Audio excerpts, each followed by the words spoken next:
to the new listeners, and welcome back if you have been here before. Our highlight story is about a new documentary from the BBC that shows how land in the Amazon rainforest is allegedly being sold on Facebook. We also learn about the world's oldest bird, glow-in-the-dark fish, and the new 1 million Bolivar bill that is being introduced by the Venezuelan Central Bank. I am your host, Yemi, and every week I bring you overlooked stories from all around the world. As you will see from this episode, the stories include the good, the bad, and the weird. With that being said, let's get right into the stories for this week. For our very first story this week, we hop over to the North Pacific Ocean, where I found out about Wisdom the albatross, the world's oldest known bird. Guess how old the bird is? Just guess. Did you guess at least 70 years old? Well, I suppose if you already know about Wisdom the albatross, then you would be bang on. Wisdom is 70 years old. Wisdom is a Laysan albatross. They are large seabirds that typically only live for between 12 and 40 years. But Wisdom was first identified by researchers in 1956 and has remained resilient. But that is not even the main story. Despite the expectation that these birds would live between 12 and 40 years old, not only has Wisdom defied the lifespan expectations, she has recently had a chick. She's definitely smashing the ceiling of expectation on multiple fronts. The father of her chick is Wisdom's partner, Ike Kamai, who she has been with since the year 2012. Albatrosses usually mate for life, but it is believed that Wisdom had other partners in the past, but she has outlived all of them. Interestingly, the male and female albatross birds actually share the duty of incubating the eggs. Also, even after the chick hatches, both parents share the feeding duties. In Wisdom's case, she went out to search for food soon after laying the eggs, and in her absence, Ike Kamai took over the incubation duties. Some researchers believe that this time investment might help explain the long courtship, as each bird would want to be sure that the other one is actually serious. It is believed that Wisdom has had between 30 and 36 chicks in her lifetime.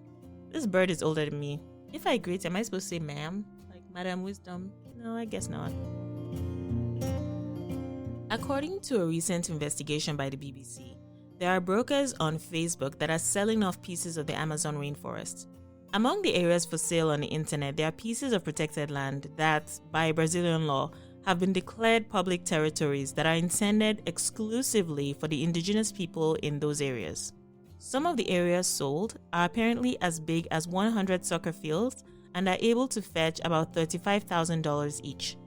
The investigation has been shared in a documentary that was broadcast on February 26th. The documentary title is in Portuguese and is called Amazônia à Venda, o mercado ilegal de áreas protegidas no Facebook. I had Google pronounce that for me. I struggled with pronouncing the name of the documentary, and when I played it back during the editing process, it sounded significantly different than what I heard Google say. So while I will typically power through, I also did not want to mispronounce it in a way that significantly changed the meaning of the word or sentence. The documentary showed some people who were apparently involved in the organization of this illegal market. The documentary reveals how Gralagem, the illegal occupation of public land, proceeds smoothly in the Brazilian Amazon, and also shows the apparent strategies that these sellers use to circumvent inspections and avoid fines, how they make access to illegally occupied land difficult, and how they keep documents on behalf of third parties. The use of an open platform like Facebook for the sale of the forest areas also reveals that these sellers may perceive themselves as being way above reproach or consequences. A common strategy that they use is to deforest the land and then plead with politicians to abolish its protected status, on the basis that it no longer serves its original purpose. This means that the land is essentially stolen. The land grabbers can then officially buy the plots from the government, thereby legalizing their claims. According to the BBC, these groups have high-profile political connections. All of this worsens deforestation in the Amazon, which has been on the rise since President Jair Bolsonaro took office in the year 2019. Between August 2019 and July 2020, the biome lost about 11,000 kilometers square, which is the highest rate that it has lost since the year 2008. Faced with all this, Facebook has stated that users must follow the law when doing business on the platform, and that it is available to work alongside the authorities to address the issues raised by the BBC investigation. However, Facebook indicated that it would not take any independent action on its own. The leader of one of the indigenous communities affected has urged Facebook to actively do more to help. Campaigners have also claimed that the country's government is unwilling to put a stop to the sale. The documentary is available as a first link in the references to the story on the blog, through the link in the show notes, or in our social media bio. Scientists have taken the first ever photo of glow-in-the-dark shark. The kite fin shark is the world's largest known bioluminescent vertebrate. Its status as a glowing species was only recently confirmed in a study of the eastern coast of New Zealand. The study was published by researchers from the Catholic University of Leuven, Belgium, and the National Institute of Water and Atmospheric Research, NIWA, in New Zealand. Bioluminescence, which refers to the production of visible light by living organisms through a biochemical reaction, is a well-established evolutionary phenomenon that is exhibited among deep-sea life. And this is not the first time that it has been documented in sharks. According to one of the co-authors of the study, Jerome Malafat, 57 of the 540 known shark species are thought to be capable of producing light. While specimens had previously shown that the kitefin shark should be capable of producing light, they were really difficult to observe because they live between 200 and 900 meters, or 656 to 2,953 feet below the ocean surface. Sharks are typically ambush hunters, and scientists believe that these sharks are using bioluminescence as a form of camouflage, or counter-illumination, as they refer to it. They believe that it works similar in fashion to the way a tiger stripe or snake scale pattern works. Essentially, it will then allow the sharks to get close enough to their prey without being detected. It is really cool. You should check out the pictures and the references on the blog.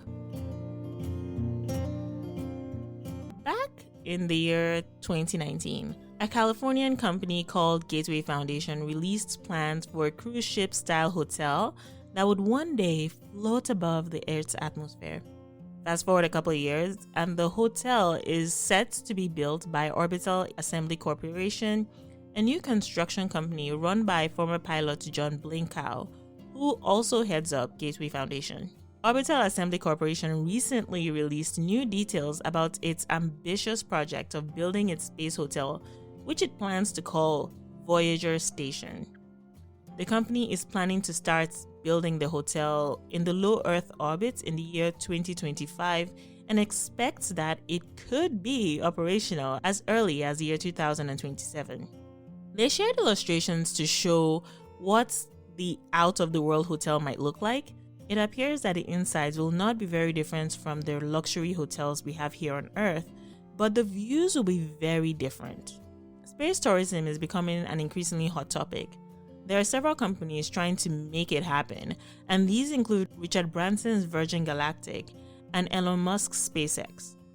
For now, the space hotel isn't advertising a room rate, but there's a general agreement, at least based on competing projects, that it will not come cheap. As an example, on Virgin Galactic, passengers can expect to pay about $250,000 per person per trip. However, the team behind Voyager Station have said that they are hoping to eventually make a stay at the hotel equivalent to a trip on a cruise or a trip to Disneyland. So it seems like they want to make it more accessible. I have a question for you. If money was no object, would you take a trip into space? As for me, that would be a no. I am not going anywhere. I quite like Earth the way it is with all its goodness and madness. But what would you do? If money was no object, would you actually go into space? Let me know over on Instagram. Mattel, the company behind the Barbie doll, is honoring literary icon Dr. Maya Angelou with her very own doll, according to Blivity. The new doll is the latest offering from Mattel's series on inspiring women. The series has also featured NASA mathematician Katherine Johnson and civil rights icon Rosa Parks. The series is intended to pay homage to, and I quote, incredible heroines in their time, courageous women who took risks, changed rules, and paved the way for generations of girls to dream bigger than ever before. The doll portrays the late Dr. Angelou, who passed away in the year 2014 in a patterned dress with one of her signature head wraps, while holding a mini replica of her autobiography titled I Know Why the Caged Bird Sings.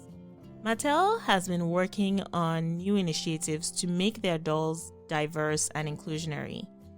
As an example, the Shiro collection features dolls in the likeness of actor and activist Yara Shahidi, model Adwa Aboa, tennis star Naomi Osaka, actress Zendaya, Olympic gymnast Gabby Douglas, ballerina Misty Copeland, visionary filmmaker Ava Dunavey, and Olympic fencer Ibtihaj Muhammad, whose doll made history as the first hijab-wearing Barbie doll.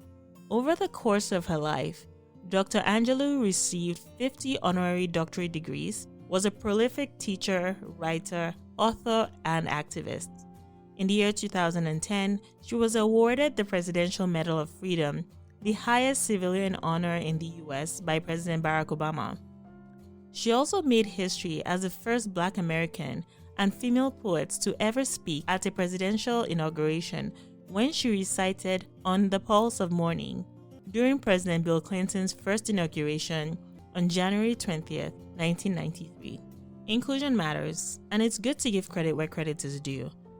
For all the little kids that play with dolls, I can only imagine how much more included they feel by seeing an extraordinary person who looks and dresses like them represented. In our final story for this episode, Venezuela's central bank has now said that it plans to introduce a banknote worth 1 million bolivars beginning in the second week of March. This move follows years of persistent hyperinflation that has led to a significant loss in value of the country's currency. At the current official conversion rate between bolivars and US dollars, the new banknote will be worth just 52 cents.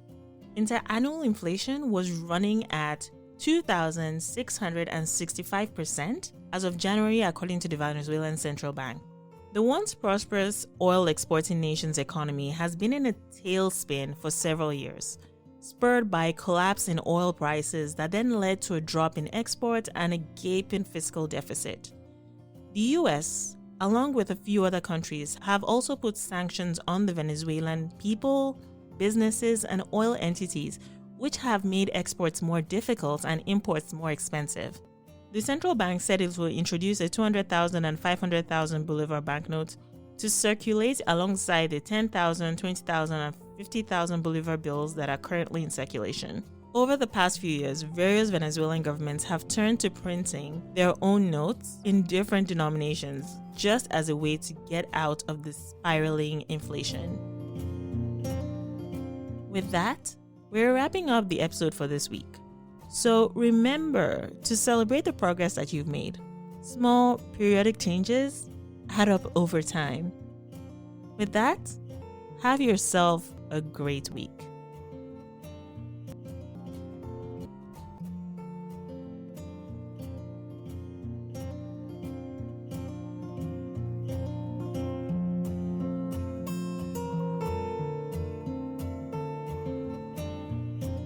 Thank you for listening. Don't forget to tune in every week for a new episode. Overlooked is a TunukaMedia production, which also includes shows like Africa in My Kitchen, with more on the way. So follow TunukaMedia on Instagram, YouTube, Facebook, and Twitter to be in the loop. Until next time, have yourself a great week ahead.